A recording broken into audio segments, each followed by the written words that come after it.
아무르 강변에 자리 잡은 하바롭스크 시는 러시아 연해주 북쪽의 중심 도시다.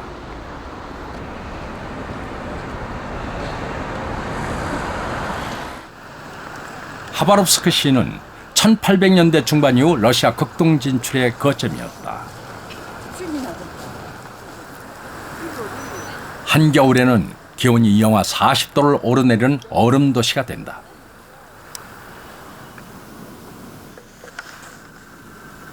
이곳 박물관에는 극동의 역사와 풍속을 알 수 있는 자료가 많은데 한국 근현대사와 관련된 귀한 자료도 발굴되곤 한다. 수장고 깊숙이 보관되어 온 대형 깃발도 그 중에 하나다.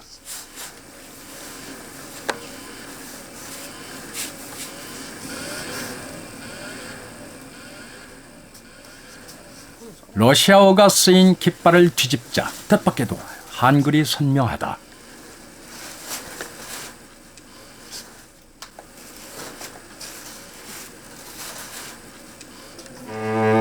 세계 빈민 단합, 고려의회 정부 만세.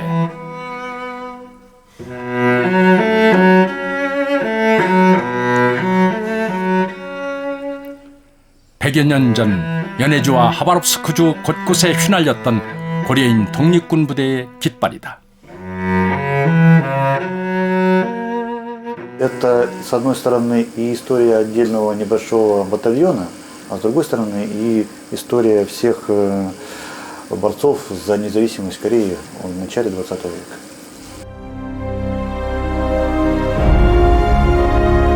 우리에겐 낯선 고려인 항일 독립군 부대. 그들은 연해주의 눈밭을 붉은 피로 물들이며 조국 독립전쟁에 나섰다.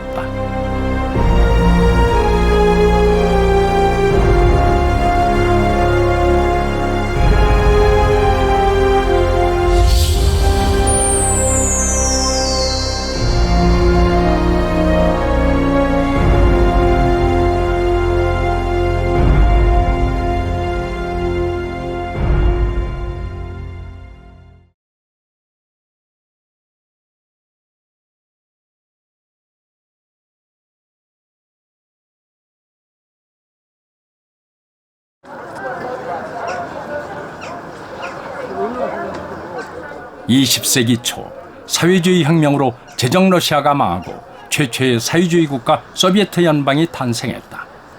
그리고 20세기 말 소련은 해체됐고 러시아는 자본주의로 바뀌었다.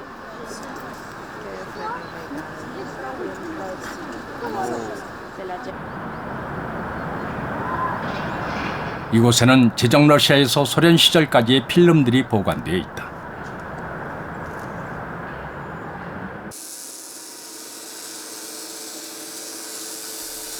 (20세기) 격동의 역사를 증언하는 희귀 필름들의 보고다.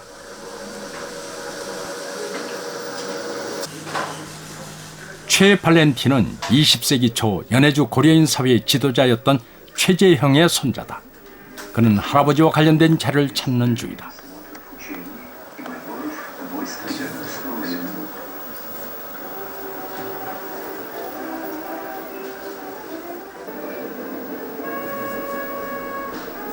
러시아 마지막 왕조인 로마노프 왕조는 1913년 왕조 탄생 300주년을 맞아 상트페테르부르크에서 대규모 기념 행사를 열었다.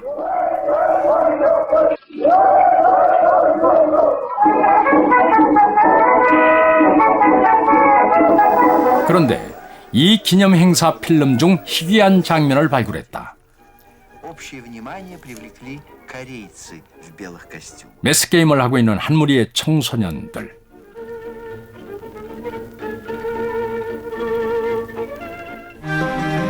흰색 한복 바지와 저고리, 전형적인 우리 옷차림이다.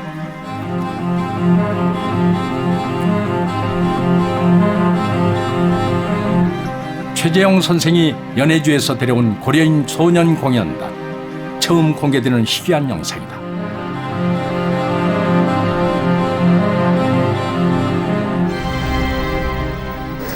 потом уже позднее была большая делегация, Петр Семенович был во главе этой делегации в Чужухе. Это было написано прямо официально, есть документ в Петербургской ведомости, и что они большое впечатление произвели. Я вот сейчас смотрю, и вообще у меня, конечно, сердце разрывается, что где-то здесь, среди людей, нет. 독립투쟁을 이끌며 연해주 고려인들의 구심이었던 독립투사 최재형. 그는 이 공연을 통해 10만 연해주 고려인의 역량을 러시아 황제에게 보여주려 했다.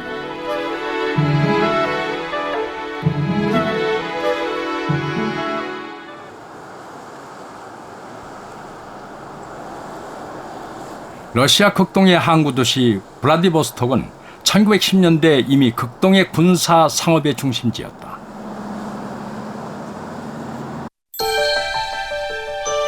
1912년 러시아 연해주의 한인 숫자는 이미 10만이 넘었다. 이주 초기에 연해주 남쪽의 농촌에 살던 고려인들은 2, 3세가 태어나면서 점차 블라디보스톡과 우스리스크 등의 도시로 진출했다.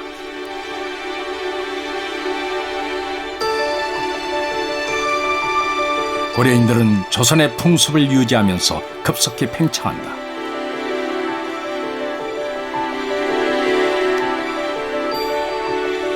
러시아 연해주로 이주를 시작한 고려인들은 50년 만에 이곳의 중심 세력이 됐다.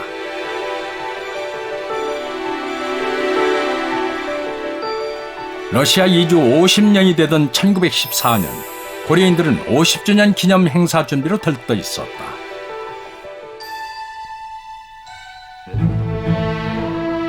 그런데 그해 1차 세계대전이 벌어졌다. 러시아는 영국, 프랑스와 함께 독일, 오스트리아와 맞섰지만 전쟁은 헤어날 수 없는 수렁이었다.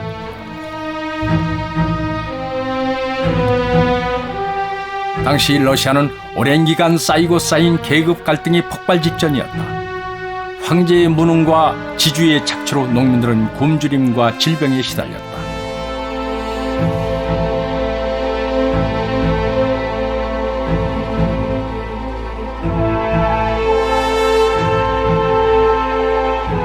(20세기) 초 혁명 직전 러시아의 모습이다.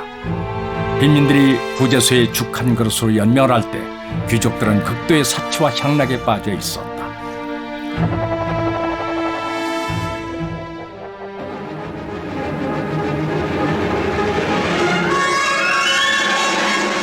(1917년 10월) 마침내 레닌과 볼셰비키 당의 지도하에 혁명이 일어나고 노동자와 농민, 병사들이 권력을 장악했다. 최초의 사회주의 국가 러시아 소비에트 사회주의 연방공화국의 탄생이다.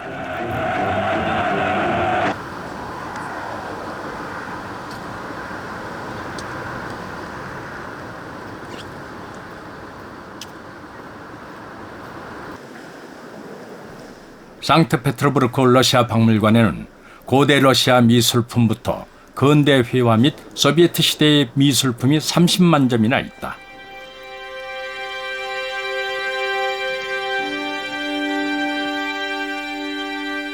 그런데 이곳에는 러시아 사회주의 혁명과 고려인의 관계를 상징적으로 보여주는 특별한 그림을 확인할 수 있다.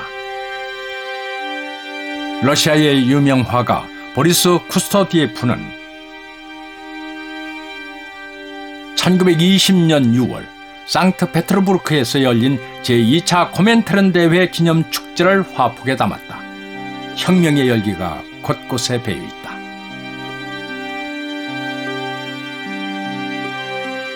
열띤 토론, 들뜬 젊은이들, 각양각색의 깃발. 그런데 깃발들 사이에 뜻밖의 태극기가 선명하다.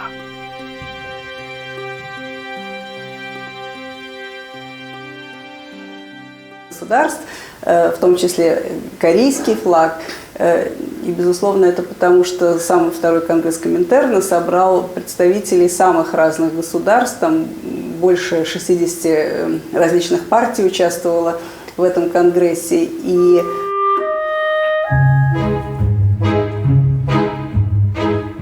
유럽을 향해 열린 러시아의 창, 상트페테르부르크는 제정 러시아의 수도였기에 모든 주요 행사가 이곳에서 열렸다.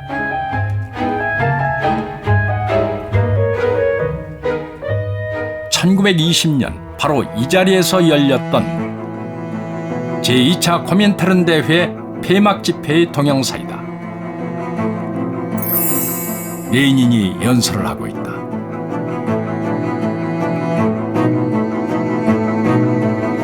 그런데 수많은 인파 속에 태극기가 보인다.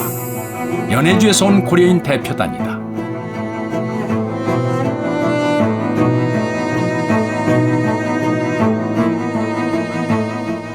러시아 혁명은 러시아 내의 계급 혁명이었지만 고려인들도 혁명을 지지했다.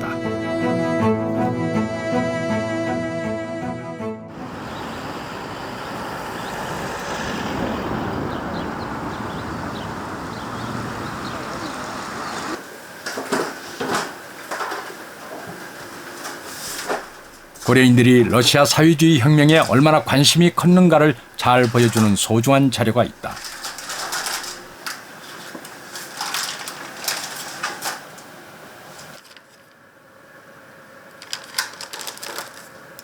신생 소비에트 연방의 최고 지도자 레닌의 일과표다. 그런데 1921년 11월 28일의 일과표에 낯익은 이름이 있다.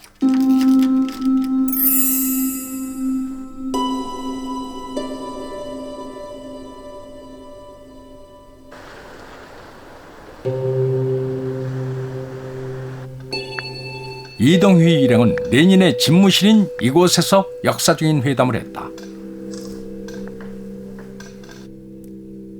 상봉은 저녁 5시에 이루어졌다. 우리가 넓은 대기실에 들어서자 서기가 나와 레닌의 집무실로 안내했다. 쉰을 넘은 이동희도 나 자신도 흥분됐다. 통역을 맡은 고려인 지도자 김 아파나시는 당시의 대화를 생생히 남겼다.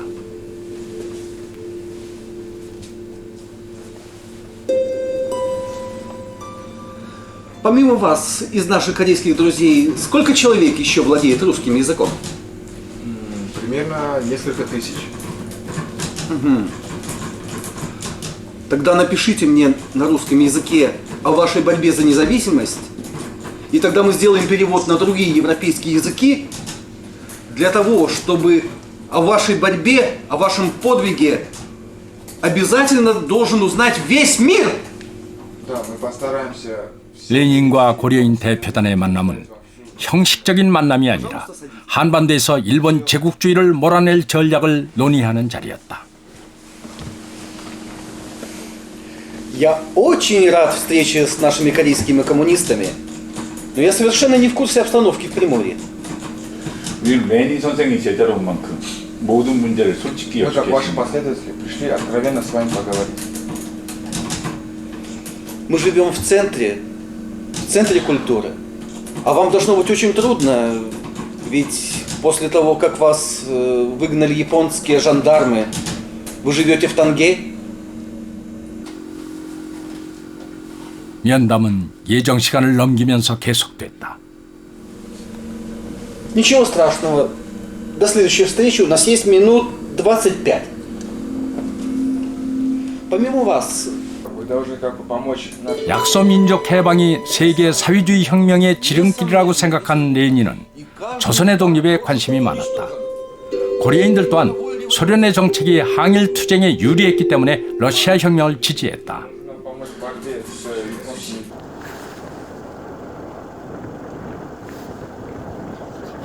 1910년 일본의 나라를 뺏긴 후 수많은 사람들이 한반도에서 연해주로 넘어갔다.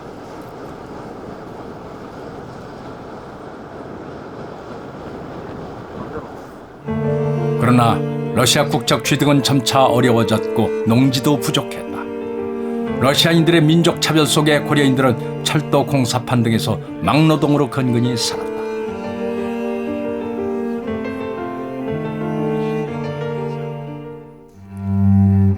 당시 고려인들의 처지를 잘 보여주는 사진이다.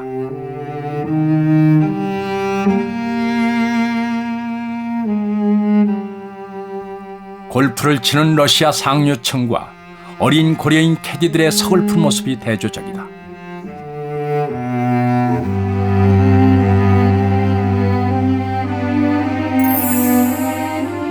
고려인들에게 평등한 사회를 주장하는 러시아 혁명은 매력적이었다.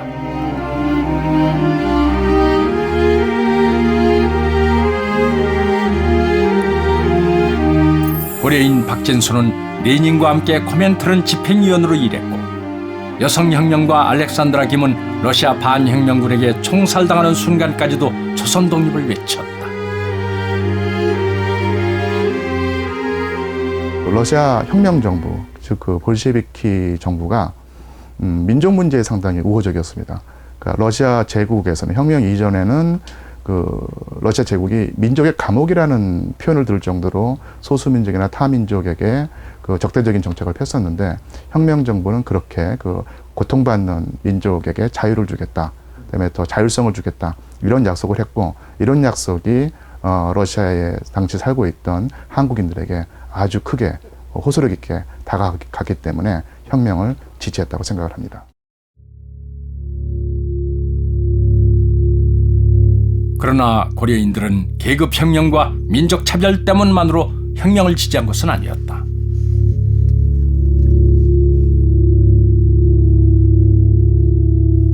(1917년) 사회주의 혁명이 성공했지만 러시아는 곧바로 내전이 시작됐다. 지주와 자본가가 중심이 된 반혁명군은 사회주의 혁명에 저항했고, 내전은 5년 동안이나 계속됐다.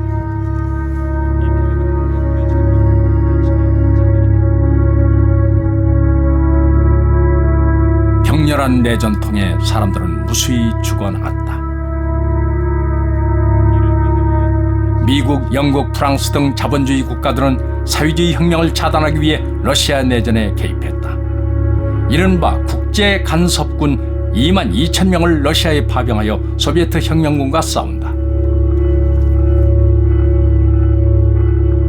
연해주와 동시베리아에 눈독을 들이던 일본은 무려 7만 대군을 러시아에 출동시킨다.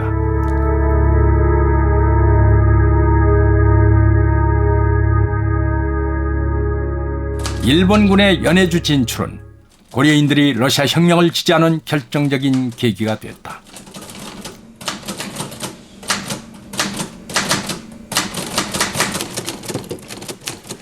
우랄 전선에는 상당수의 조선인 노동자들이 있는데, 이들은 일본이 시베리아를 침공했다는 말을 듣자마자 수개 연대를 형성해서 붉은 군대에 가담했다. 이들 노동자들은 일본 지배 계급에 대한 반감이 매우 높다.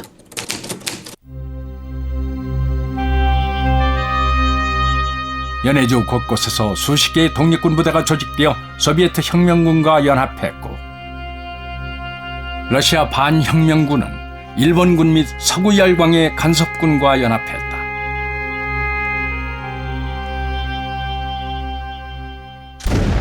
양 진영 간의 전쟁은 치열했다. 고려인들에게 러시아 내전은 생존권을 위한 혁명 전쟁인 동시에 조국 독립 전쟁이었다.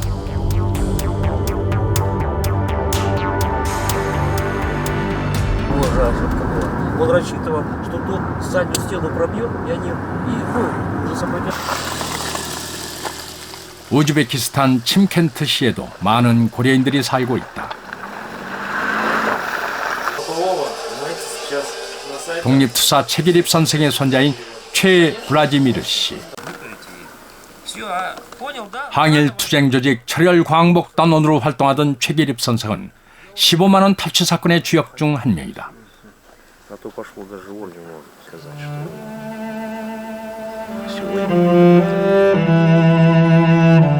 최근 발굴된 이 사진은 15만 원 사건 직전 최기립 선생이 동진 임국정과 함께 찍은 것인데, 사진 뒤에는 선생의 거사 계획과 심정이 남아있다. 폭탄과 권총을 준비해 간도 15만 원 사건을 하려고 밤에 블라디보스톡 바다에 가서 지도도 연습하고, 준비가 잘 되었으니 중국으로 갑세다 하고, 마지막으로 둘이 사진이나 찍자고 해서 찍은 사진입니다.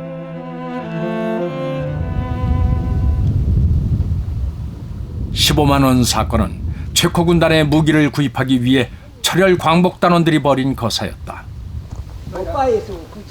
1920년 1월 최계립, 임국정, 윤준희, 한상우, 김준, 방응세 등은 조선은행 회령 지점에 근무 중이던 조직원 전홍섭을 통해 현금 수송 일자와 노선을 파악한다.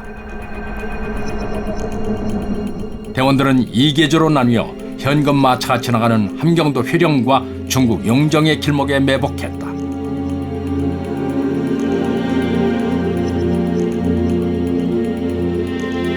이들은 일제히 은행돈을 탈취한 후 블라디보스톡으로 가서 체코군의 무기를 구입할 계획이었다.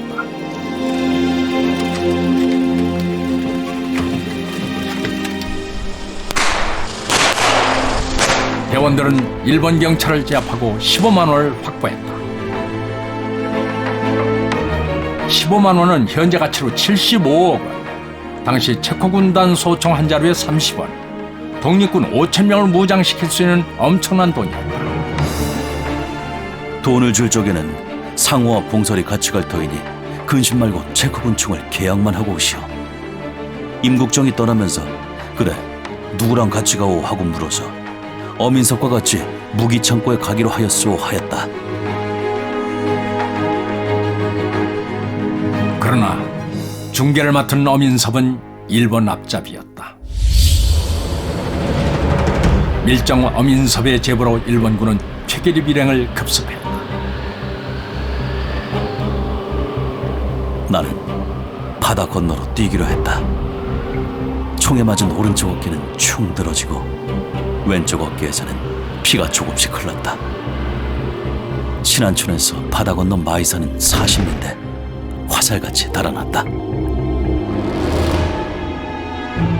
간신히 최기림만 탈출했고 윤중이, 임국정, 한상원은 체포되어 서울로 이송됐다.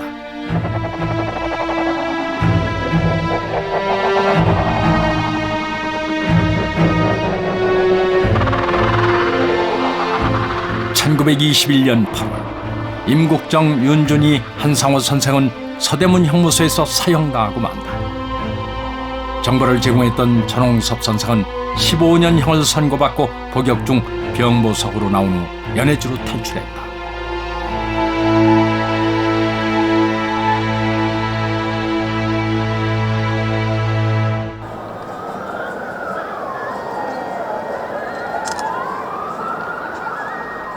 독립군들이 목숨을 걸고 구하려 했던 체코 군단의 무기는 무엇이었을까?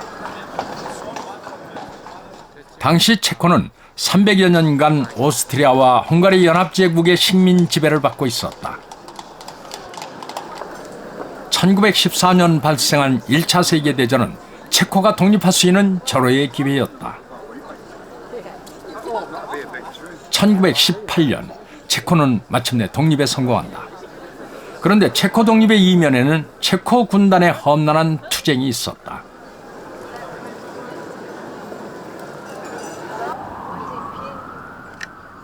(1차 세계대전) 당시 오스트리아는 식민지 체코인을 징집해 전선에 투입했다. 그러나 이들은 곧바로 연합군에 투항해버린다. 이들을 조직한 것이 체코 군단인데 무려 7만 명이었다.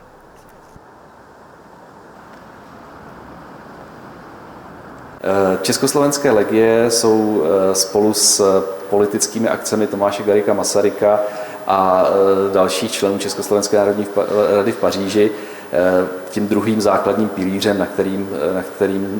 na kterém stojí československá státnost a vlastně současná i státnost České republiky. Jejich vliv na vznik Československa v roce 1918 byl naprosto zásadní. 체코 군단 출신들은 1938년 히틀러가 체코를 합병한 후 대대적인 탄압을 받았고 2차 대전 후 체코가 공산화되면서 다시 이들은 반공산주의 세력으로 몰려 체코 역사에서 완전히 지워졌다.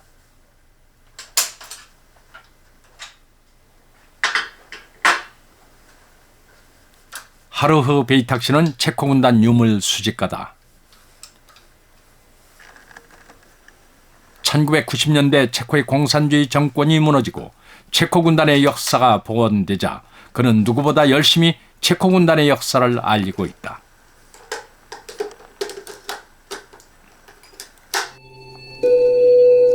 체코 군단 장교였던 정조 할아버지의 영향이 컸다. Tady se nacházejí další zbraně.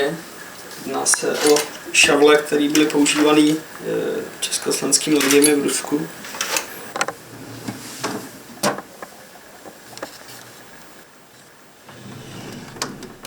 집안 곳곳은 체코 군단의 유물들로 가득하다. Takže tohle je přilba carského Ruska, kterou asi naši legionáři od roku 1916 až vlastně do svého návratu, teda bez tohohle znaku, takže takhle pak ji nosili, chránila hlavu v té vrchní části, ale jako nebylo to úplně ono, nechránilo to uši a ta tloušťka byla poměrně jakoby slabá, takže ta ochrana byla spíš. 그런데 그가 수집한 유물 중에 우리 독립운동사와 관련된 것이 있다.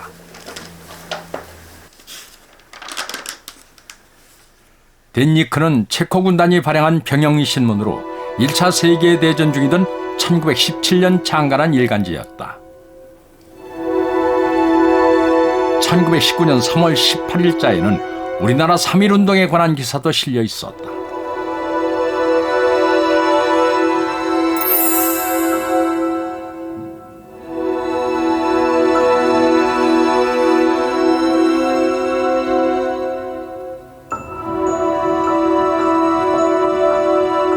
그런데 1920년 3월 7일자 기사가 눈길을 끈다.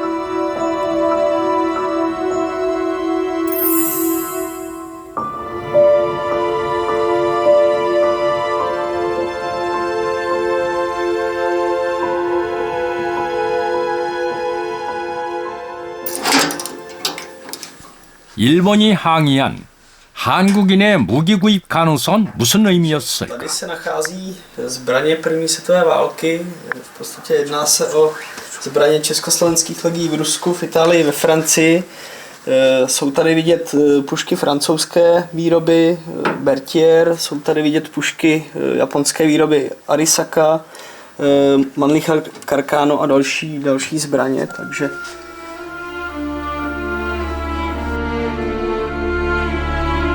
체코 군단과 독립군은 어떤 관계일까? 연합군은 러시아에 있던 체코 군단을 서부 전선인 프랑스로 보내기로 결정했다. 그러나 러시아 혁명으로 인한 혼란과 프랑스로 가는 길을 막은 독일군 때문에 우회로를 택할 수밖에 없었다.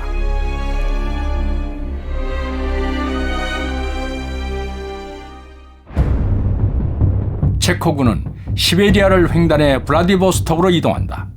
거기서 배를 타고 인도양을 건너거나 태평양과 미국을 횡단한 후 다시 대서양을 건너갔다. 지구를 한 바퀴 도는 길이었다.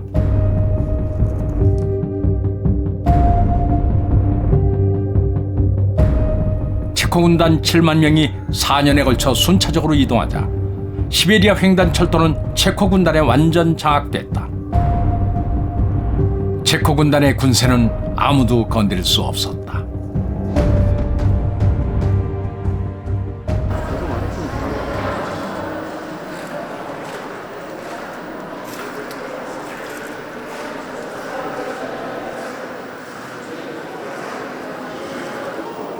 블라디보스톡에 도착한 체코 군단은 짐을 줄이고 경비를 마련해야 했다.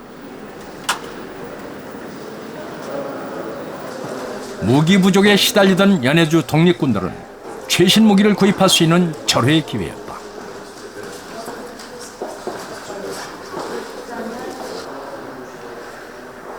체코 군단이 배를 기다리던 블라디보스톡에는 무기를 구입하기 위해 곳곳에서 독립군들이 모여들었다.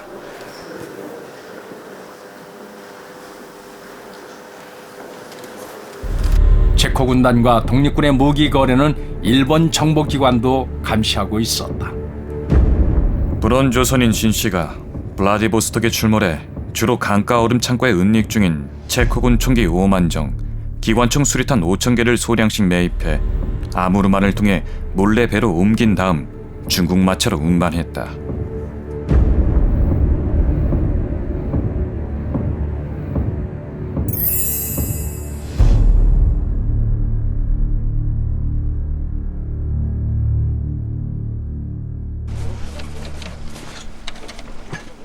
고려의용군 소속 3개 중대도 체코 군대로부터 소총 500정을 구입했다. 혈성단 부대도 마찬가지였다. 유격대원 부모들은 체코인들과 접촉해 장총 500자루, 탄알 3만 발, 중기관총 2문, 수류탄 2,000개, 권총 100자루를 거래하겠다는 약속을 받았다.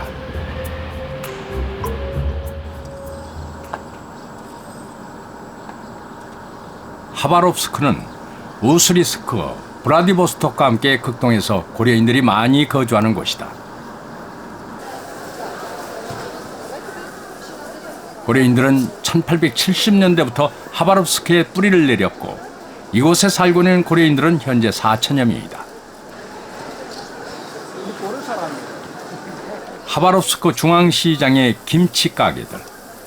150년이 지나도 고려인이 살고 있는 곳은 어느 곳이나 짐치라고 부르는 김치 가게들이 번성한다.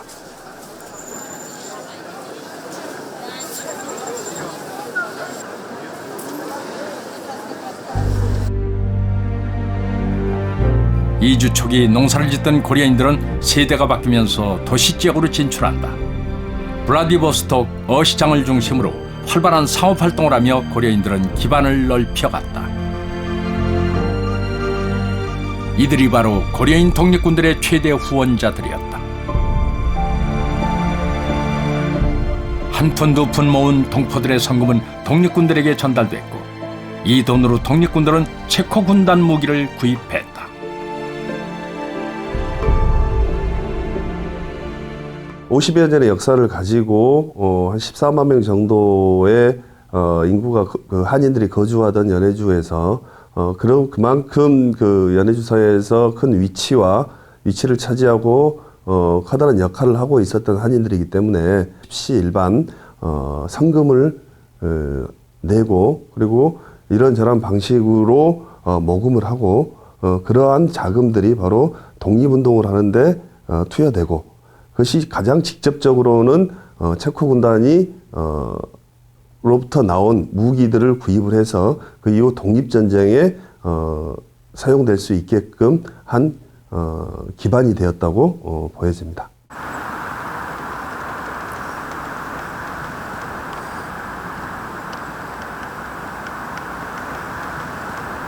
라돌라 가이다 장군은 체코 군단의 주요 지휘관이었다. 그는 귀국 후 외국에서 가져온 소장품들로 전시회를 열었다.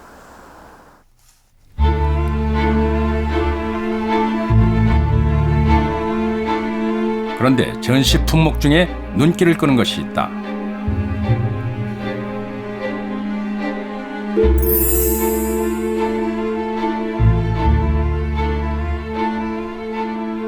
가이다는 블라디보스톡에서 귀국할 때 상해의 임시정부를 방문했다.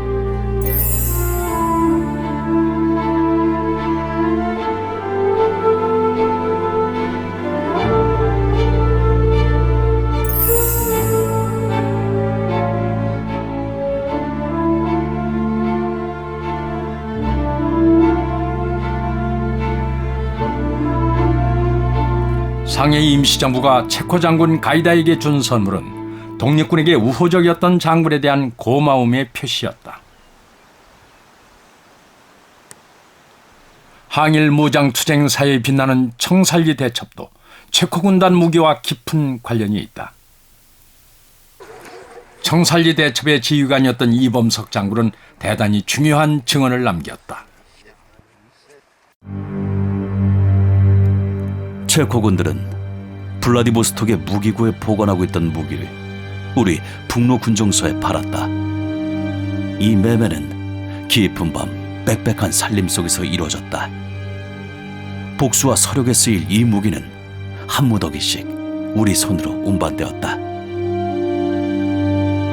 김좌진 장군의 북로 군정서도 체코 군단 무기를 구입한 것이다. 블라디보스톡의 체코 군단 무기는 북로 군정서뿐 아니라 연해주와 만주의 독립군들에게 판매됐다. 일본군의 신식 무기에 고전하던 독립군에게 체코 군단의 무기는 구세주였다.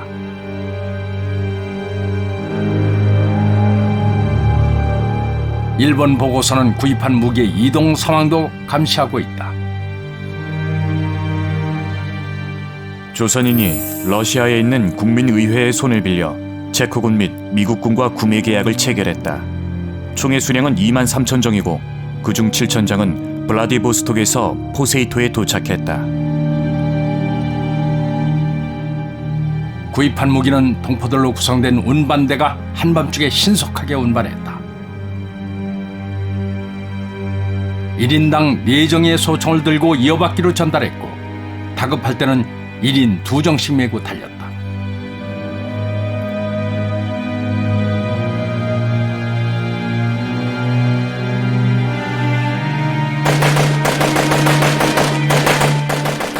(1920년 10월 21일) 홍범도 김자진 장군의 독립군 연합부대는 봉오동과 청살리 일대에서 대승을 거둔다.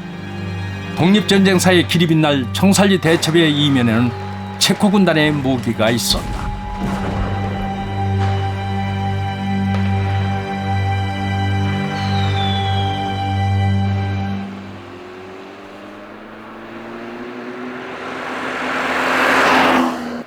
우즈베키스탄의 타슈켄트는 중앙아시아의 대표적인 고려인 거주 지역이다.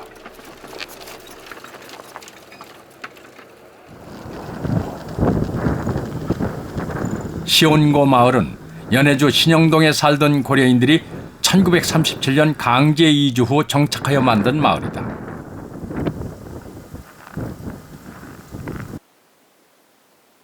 고려인들은 시온고 마을을 우즈베키스탄의 대표적인 집단 농장으로 만들었고 한때 10,000명이 넘는 고려인들이 살았다.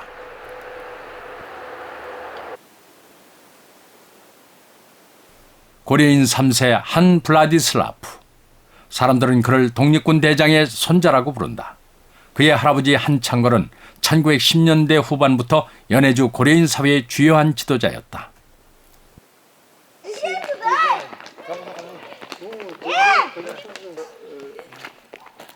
지금도 한창걸에 대한 마을 사람들의 존경심은 깍듯하다.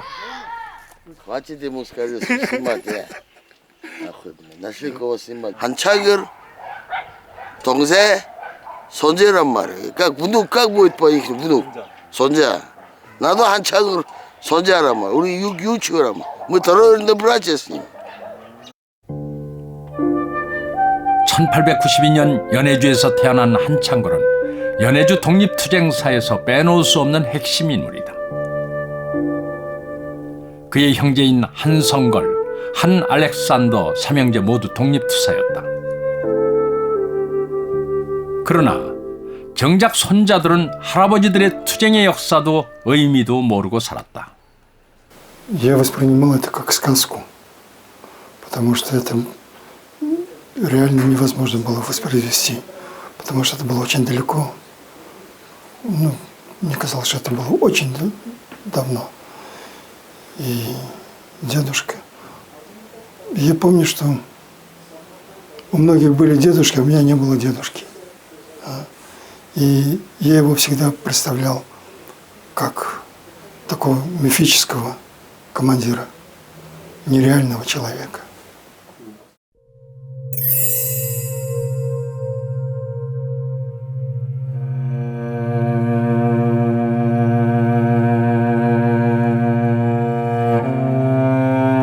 (1차 세계대전에 러시아군으로 참전했던 한창걸은 러시아 혁명이 일어나자 연해주로 돌아와 농민 소비에트를 만들었다.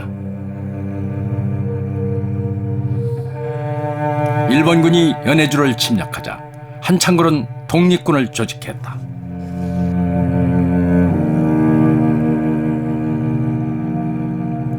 기마 부대를 포함한 한창걸 부대의 모습이다. 관리들의 수탈을 견디지 못하고 떠났던 조상들의 땅 한반도. 그러나 한창걸과 고려인 청년들은 그 땅의 독립을 위해 싸웠다.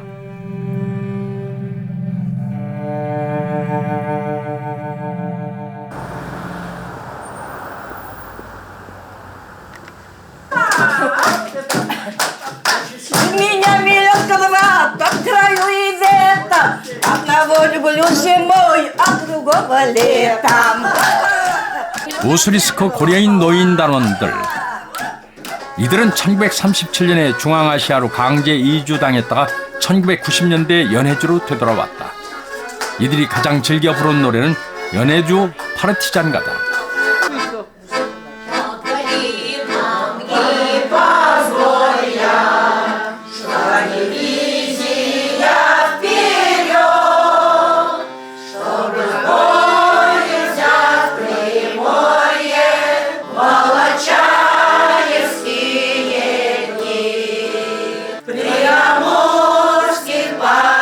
이 노래는 소비에트 시절 소련군이 가장 애창하던 군가였다. 그러나 원래 이 노래는 1920년대 고려인 독립군이 부르던 투쟁가였다.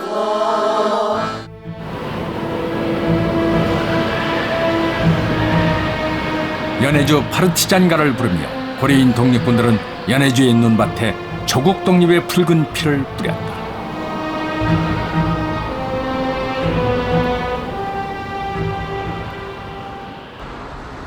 (1921년) 말 일본군은 러시아 반혁명군과 함께 하바롭스크로 북진 중이었다. 탈레네첸스크역 근처에는 고려인 45명과 러시아인 20명의 추모비가 있다.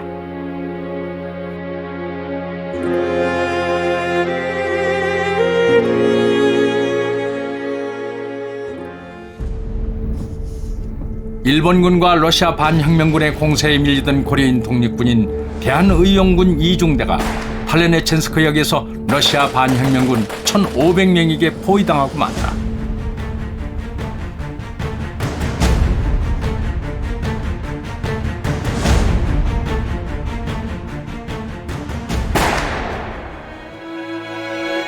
백병전 끝에 대한의용군은 중대장 한운영을 포함하여 대부분 전사했다.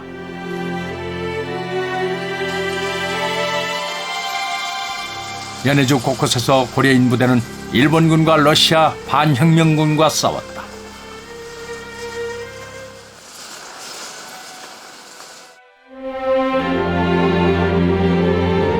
(1922년 2월에) 볼로차의 북하 전투는 일본군과 러시아 반혁명군을 몰아내는 전환점이었다. 바로 이 전투에서 대한의용군은 큰 공을 세웠다.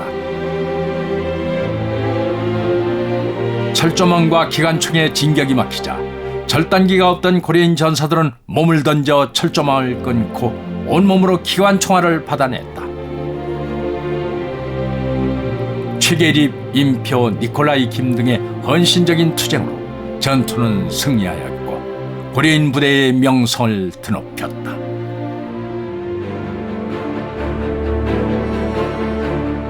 연해주 고려인 독립군은 1919년 17개 부대에서 1921년에는 36개 부대로 늘었고 그 수는 4~5천 명에 이르렀다. 1922년 10월 일본군이 연해주에서 철수할 때까지 최선두에서 일본군을 격파한 것은 바로 고려인 독립군이었다.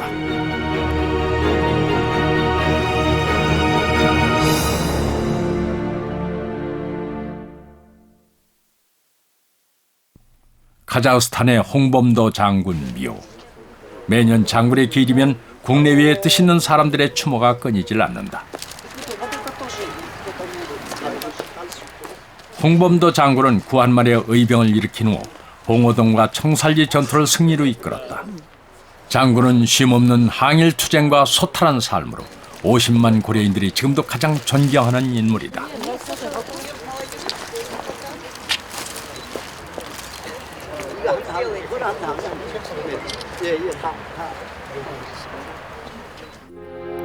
(1937년) 홍범도 장군도 중앙아시아로 이주당했다.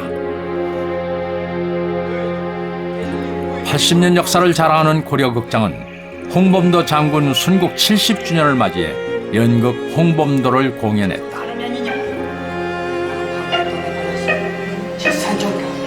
민족을 팔아먹냐? 강제 이주 후 고려극장 창고지기로 쓸쓸한 노년을 보내던 홍범도 장군은 2차 세계대전이 일어나자 70의 나이에도 일본의 동맹국인 독일 역시 조선의 적이라며 전선으로 보내달라고 소련 정부에 간청을 했다. 정미소 고려인들의 도움으로 노년을 보내던 홍범도 장군은 1943년 75세로 세상을 떠났다.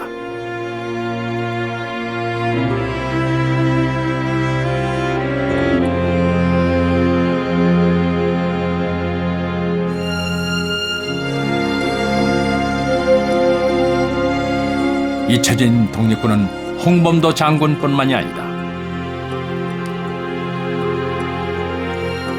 가난과 수탈을 견디다 못해 떠났던 조상들의 나라.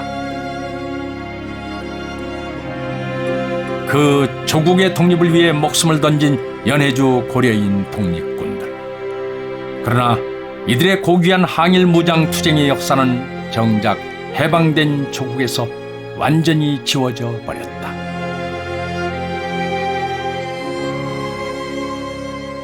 또 연해주에 살던 한인들이 중앙아시아로 강제 이주 당하고, 그리고 냉전이 펼쳐지면서 냉전의 기간을 거치면서 연해주에서 벌어졌던 무장 독립투쟁은 우리의 기억 속에서, 우리의 역사 속에서 잊혀져 버렸습니다.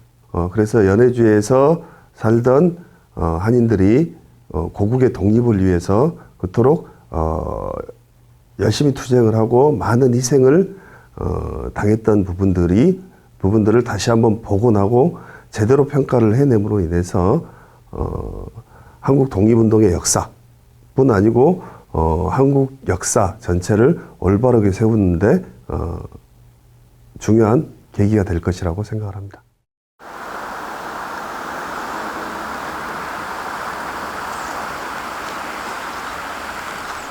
이곳에는 1930년대 스탈린의 공포정치 시대에 학살된 사람들을 기리는 위령탑이 있다.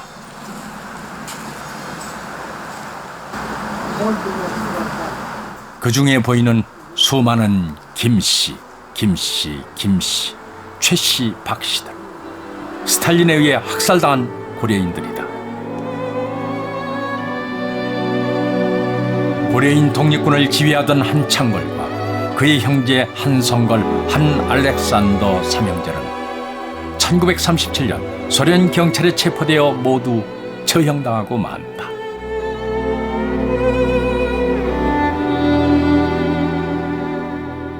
통한의 역사다.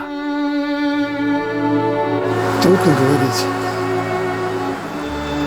Через столько времени вспоминать все то, что они пережили. Мы сейчас не можем пережить даже какой-то тысячной доли того, что они пережили. Нам только нужно хранить память о них. 고려인 독립군 한창걸 삼형제의 체포와 처형, 연해주 고려인 사회에 몰아칠 대비극의 전주였다.